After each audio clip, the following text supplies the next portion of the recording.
নিজের শরীর নিজেই বন্ধ করুন। আপনার কোনো কবিরাজের কাছে যাওয়ার কোনো প্রয়োজন নাই, কোনো ডাক্তারের কাছে যাওয়ার কোনো প্রয়োজন নাই। আপনি নিজের শরীর নিজেই যদি বন্ধ করতে পারেন, তাহলে দুষ্ট জিন, শয়তান, নফস শয়তান বা বিভিন্ন রকমের কুমন্ত্রণা থেকে আল্লাহ পাক রব্বুল আলামিন আপনার গোটা শরীরটাকে আমার আল্লাহ হেফাজত করবেন। এই জন্য অনেক সময় আছে আমাদের শরীর যখন বন্ধ থাকে না, তখন বিভিন্ন রকমের জিন, শয়তান আমাদেরকে আমাদের শরীরের মাঝে কুমন্ত্রণা দেওয়া সৃষ্টি করে। অনেক সময় আপনি যখন একা একা যখন একটা রুমের ভিতরে আছেন, তখন আপনাকে শয়তান কুমন্ত্রণা দিবে, এই মুহূর্তে কেউ নাই, তুমি এই ব্লু ফিল্মগুলো দেখো, নেগেটিভ ফিল্মগুলো দেখো, নাজায়েজ হারাম মহিলাদের ল্যাংটা ছবিগুলো তুমি দেখো। এই যে আপনি এই রকমটা দেখলেন, দেখার পরে আপনার এক প্রকারের মাস্টারবেশন করার একটা উপক্রম তৈরি হয়েছে। তাহলে এটা কেন, কোন কারণে আপনি জানেন?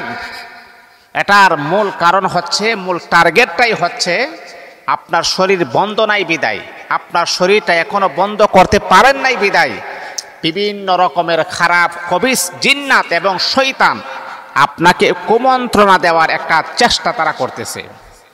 এই জন্য বাবা, আমি আপনাকে বলবো, নিজের শরীরটাকে নিজে কিভাবে বন্ধ করবেন। আপনার শরীর যদি আপনি বন্ধ করে রাখতে পারেন, তাহলে অবশ্যই অবশ্যই আল্লাহ পাক রব্বুল আলামিন খারাপ জিন, শয়তান, মানুষ শয়তান থেকে আমার আল্লাহ আপনাকে হেফাজত করবেন। তাহলে এটা কিভাবে? অনেক সময় আছে ঘরের ভিতরে জিনের আসর হয়, আছে না এমন? এবং শয়তানের আসর হয় ঘরের ভিতরে আছে। তাহলে বাবা, আমি আপনাকে সাজেস্ট করব, আপনার ঘরের ভিতরে একটা আমল আপনি করেন।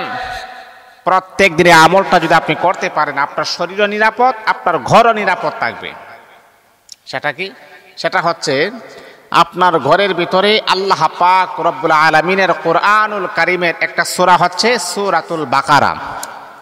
এই সূরাতুল বাকারা নবী আরবি আলাইহিস সালাতু ওয়াস সালাম বলেছেন, যেই ঘরের ভিতরে সূরাতুল বাকারা পড়া হবে, এই ঘরটাকে আমার আল্লাহ খবিস জিন্নাত, মানুষ, দুষ্ট এবং খারাপ জিনিস থেকে আমার আল্লাহ গোটা ঘরকে আমার আল্লাহ হেফাজত করবেন।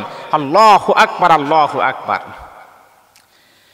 এই জন্য আল্লাহ পাক রব্বুল আলামিনের বান্দা শোনো, যদি আপনি আপনার শরীরটাকে পবিত্র রাখতে চান, আপনার শরীরটাকে যদি আপনি নিরাপদে রাখতে চান, তাহলে বাবা আল্লাহ পাক রব্বুল আলামিনের কোরআনুল কারীমের ভিতরে সর্বপ্রথম যে সূরা, সূরাতুল বাকারাটা, পরিপূর্ণ সূরাটা আপনি পড়বেন।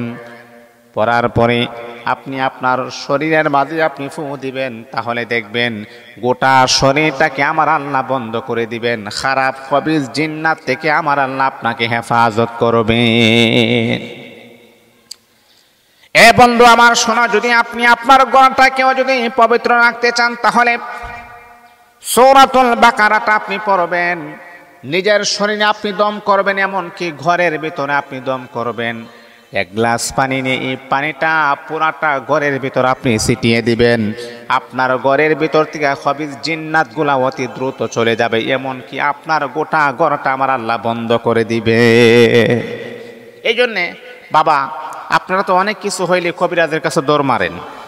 কোরআন আমাদের সামনে আছে, হাদিস আমাদের সামনে আছে, আর এইগুলা থাকার পরও আপনারা কিছু হইলেই হুজুরের কাছে দৌড় মারেন। না, দরকার নাই, তো প্রয়োজন নাই। আপনি জানবেন, জানার পরে আপনি বাস্তবে আমলটা পরিণত আপনি করবেন ইনশাআল্লাহ। কারোর কাছে যাওয়ার প্রয়োজন হবে না। পৃথিবীর শ্রেষ্ঠতম কোরআন আপনার হাতের নাগালি আছে, রাসূলের পবিত্র বাণী আপনার হাতের নাগালি আছে। তাহলে আপনি কেন কবিরাজ দরবেশের কাছে কেন আপনি যাবেন? আসলে আমরা জানি নাই বিধায় আমরা যাই, এতে আমাদের কোনো সমস্যা নেই। আসলে জানি নাই বিধায় আমরা যাই। অনেক সময় দেখা যায় বাচ্চার অতিমাত্রা পেটের ব্যথা শুরু হয়েছে, মাথা ব্যথা শুরু হয়েছে, তখন আমরা কি করি? রাত নাই দিন নাই হুজুরের কাছে ফোন দিয়ে বলি, হুজুর আমার শরীর, আমার ছেলের এই অবস্থা, আমি আপনার কাছে আসতেছি। হুজুরের কাছে আসার প্রয়োজন নাই। এই বিয়ে, আপনি কি সূরাতুল ফাতিহা পারেন না? সূরাতুল ফাতিহা পারেন এমন কোন মুসল্লি আছে যে আমি পারি না? সূরাতুল ফাতিহা একবার পরে, আয়াতুল কুরসি একবার পরে, সূরাতুল ইখলাস 3 বার পরে আপনার সন্তানকে আপনি ফু দেন, দেখবেন তার পেটের ব্যথা আমার আল্লাহ নিরাময় করে দিবেন ইনশাআল্লাহ। এই জন্য বাবা নিজের শরীরটা নিজে কিভাবে বন্ধ রাখবেন এই নিয়মটা আমি আপনাদেরকে বলে দিয়েছি ইনশাআল্লাহ।